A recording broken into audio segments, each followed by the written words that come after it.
Who you side with, yeah, that's who you tied with. Who you ride with, yeah. Yo, now I'm looking at it. So one thing I hate doing is double recording, double take, especially, with music, you can get in the booth and you don't do it right. You're like, okay, I'll do it again. You get it right and it wasn't recorded. Oh, you so mad. But with music, you like, I can do it again. With the film, it's not so fun to double take. So I'm gonna let you know I'm not gonna be here too long. I am watering my grass. It is a very eventful day, September 8th. Someone very important passed away today. We'll take a moment of silence. And that was that moment. Queen Elizabeth, the Queen of England. There's a lot of theories behind a lot of things. I just want to make sure that as we get into some of these theories, that you guys are doing your research. That's the biggest topic for today is research. Don't just go off of theories, as we don't use the C word here.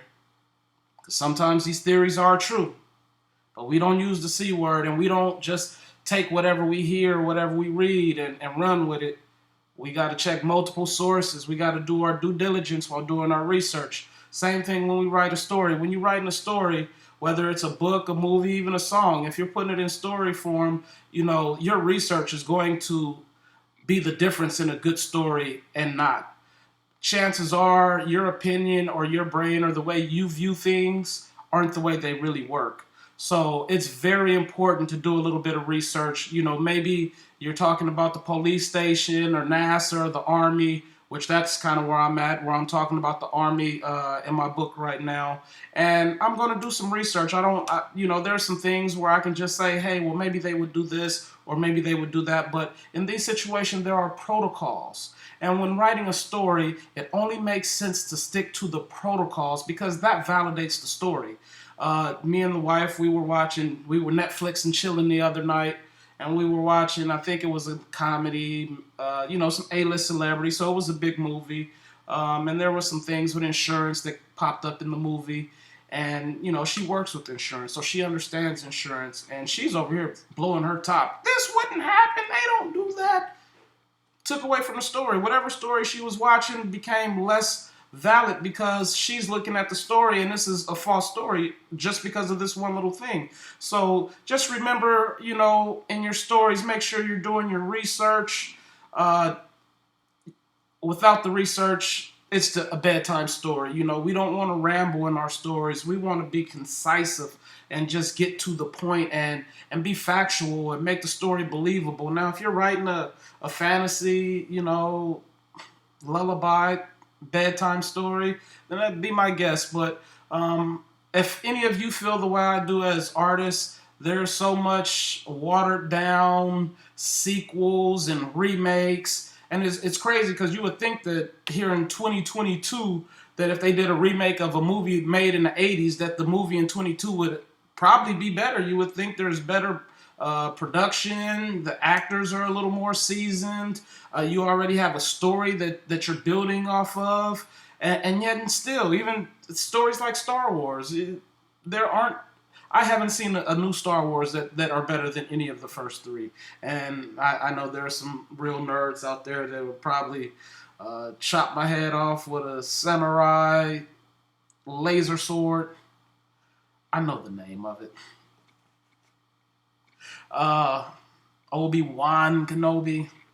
But yeah, we got to get some better stories. And if we are going to be the writers of the future, it's all in our hands.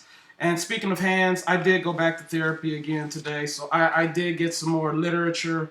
So I'm going to do my research, my due diligence. I'm going to go over some of that. And then the next time it's time to do some self-care, I'll let you know, give you a little more detail on how to notice if you have carpal tunnel, what carpal tunnel exactly is, some preventive exercises that you can do, before starting your regular work day, as well as if you're doing any extra writing or anything like that. So with that said, there is a lot going on in the world. I am going to go start doing some research. There's going to be a lot of stuff out there. Let's not just run with any old narrative. Let's do our best to make good stories. And let me just say this too, because this goes with the research.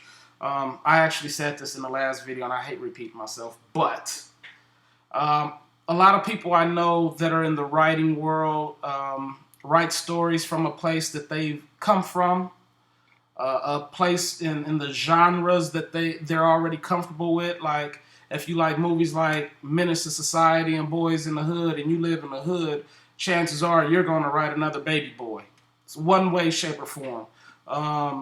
So all I want to say is, let's be as big as we can with our stories. A lot of the stories, the rags to riches and the I did it this way, all those stories have been told. So I just want to say, let's be big. Let's expand our stories. If you started off on a Boys in the Hood type story, a hood story, let it morph. Let it morph into something bigger, an alien attack or a zombie apocalypse in the hood. We never really see those kind of versions. But give me something, even if you're, in the suburbs, we're tired of watching a movie about the husband who cheats and then, find out the wife is a samurai from her past life. We done seen all these stories all the time. So I just want to encourage all my writers to dig deep in that creative box called that dome up there. Do your research, make sure your story makes sense, and keep your exercise and your self-care up. And let's make this world a better place through our pens. This song just a form of repentance. I promise I was pure in every word and every sentence. And I don't even care if they like shit. Get it? I did it for Jehovah, yeah, cause he my only witness, huh? Forgive us for we know not what we do. And we hear so much that we don't know what is true. I think I heard a voice but can't tell if it's you. I had a dream about heaven and I dreamed that it was blue.